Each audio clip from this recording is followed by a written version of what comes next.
Hi friends, welcome to my channel. ఈరోజు మనం మేక తలకాయ కూరని చేసేసుకుందాం. ఓకేనా? ముందుగా వాష్ చేసుకొని ఇలా బాయిల్ చేసుకోవాలి. అందులో సాల్ట్, పసుపు వేసుకొని కొంచెం సేపు బాగా కలుపుకొని బాయిల్ చేసుకోవాలి. బాదం, కాజు, కొబ్బరి, లవంగం, చెక్క, ఇలాచి ఈ మొత్తం కలిపి మనం మసాలా రెడీ చేసేసుకుందాం, ఫైన్ పేస్ట్ చేసుకొని.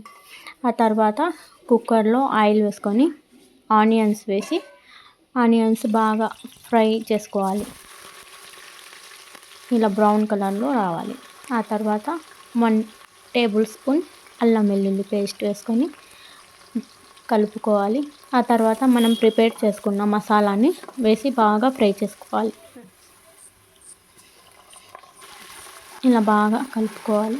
ఆ తర్వాత ఒక టమాటో కట్ చేసుకొని వేసేసుకుందాం. ఇలా కలుపుకున్న తర్వాత బాయిల్ అయిపోయిన తలకాయ కూరని ఇలా వేసుకోవాలి.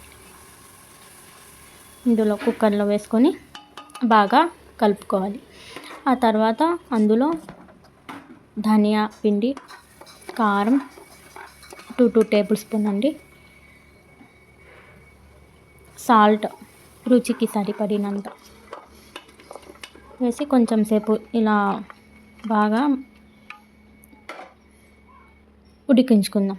ఆ తర్వాత వాటర్ యాడ్ చేసుకోవాలి. మనకు ఎంత గ్రేవీ కావాలంటే అంత వాటర్ అండి, మన ఇష్టం, ఎవరి టేస్ట్ బట్టి వాటర్. ఆ తర్వాత ఇలా కలుపుకొని 3 విజిల్స్ పెట్టేయండి. ఆ తర్వాత కొత్తిమీర వేసి గార్నిష్ చేసుకుందాం. అంతే, చాలా సింపుల్గా చేసేసుకుందాం. చాలా అంటే చాలా టేస్ట్ ఉంది. ఒక్కసారి ట్రై చేయండి.